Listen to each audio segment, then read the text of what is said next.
ओम नमः शिवाय। रुद्र संहिता खंड 1 अध्याय 7। भगवान विष्णु की नाभि से कमल का प्रादुर्भाव, शिवेच्छावश ब्रह्मा जी का उससे प्रकट होना, कमल नाल के उद्गम का पता लगाने में असमर्थ ब्रह्मा का तप करना, श्रीहरि उन्हें दर्शन देना, विवादग्रस्त ब्रह्मा विष्णु के बीच में अग्नि स्तंभ का प्रकट होना और उसके ओर छोर ना पाकर उन दोनों का उसे प्रणाम करना। ब्रह्मा जी कहते हैं वैसे जब नारायण देव जल में शयन करने लगे उस समय उनकी नाभि से भगवान शंकर के इच्छावश सहसा एक उत्तम कमल प्रकट हुआ जो बहुत बड़ा था। उसमें अखंड नाल दंड थे। उसकी कांति कनेर के फूल के समान पीले रंग की थी तथा उसकी लंबाई और ऊंचाई भी अनंत योजन थी। वह कमल करोड़ों सूर्यों के समान प्रकाशित हो रहा था। सुंदर होने के साथ साथ वह संपूर्ण तत्वों से युक्त था और अत्यंत अद्भुत परम रमणीय दर्शन के योग्य तथा सबसे उत्तम था। तत्पश्चात कल्याणकारी परमेश्वर सांब सदाशिव ने पूर्ववत प्रयत्न करके मुझे अपने दाहिने अंग से उत्पन्न किया।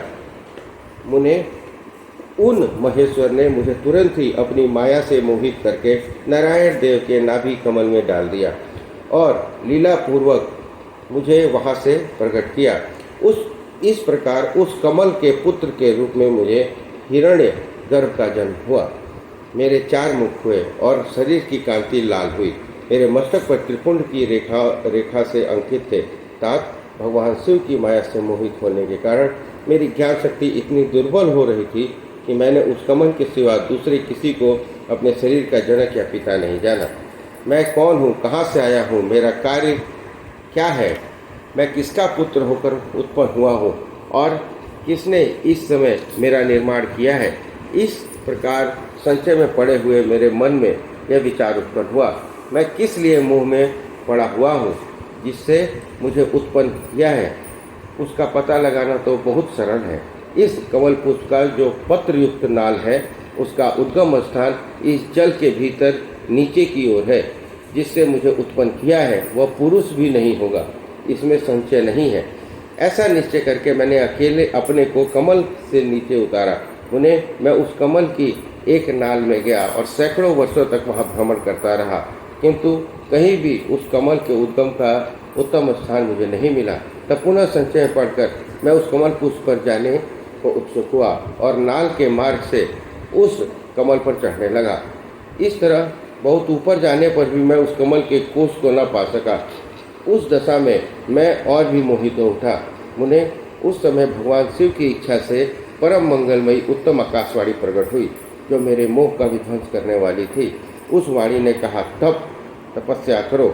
उस आकाशवाणी को सुनकर मैंने अपने जन्मदाता पिता का दर्शन करने के लिए उस समय पुनः प्रयत्नपूर्वक 12 वर्षों तक घोर तपस्या की। तब मुझ पर अनुग्रह करने के लिए ही 4 भुजाओं और सुंदर नेत्रों से शोभित भगवान विष्णु वहाँ सहसा प्रकट हो गए। उन परम पुरुष ने अपने हाथों में शंख, चक्र, गदा और पद्म धारण कर रखे थे। उनके सारे अंग सजल जलधार से के समान श्याम कांति से सुशोभित थे। उन परम प्रभु ने सुंदर पीताम्बर पहन रखा था। उनके मस्तक आदि अंगों में मुकुट आदि महामूल्यवान आभूषण शोभा पाते थे। उनका मुखारबिंद प्रसन्नता से खिला हुआ था। मैं उनकी छवि पर मोहित हो रहा था। वे मुझे करोड़ों कामदेवों के समान मनोहर दिखाई दिए। उनका यह अत्यंत सुंदर रूप देखकर मुझे बड़ा आश्चर्य हुआ। वे सावली और सुनहरी आभा से उद्भासित हो रहे थे।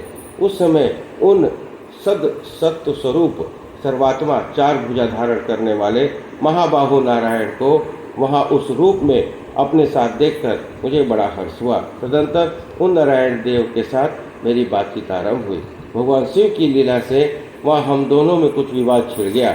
उसी समय हम लोगों के बीच एक महान अग्नि स्तंभ ज्योतिर्मय लिंग प्रकट हुआ। मैंने और विष्णु ने क्रमशः ऊपर और नीचे जाकर उसका आदि और अंत का पता लगाने के लिए बड़ा प्रयत्न किया, परंतु हमें कहीं भी उसका ओर छोर नहीं मिला। मैं थक कर ऊपर से नीचे लौट आया और भगवान विष्णु भी उसी तरह नीचे से ऊपर आकर मुझसे मिले। हम दोनों शिव की माया से मोहित थे। श्रीहरि मेरे साथ आगे पीछे और अगल बगल से परमेश्वर शिव को प्रणाम किया।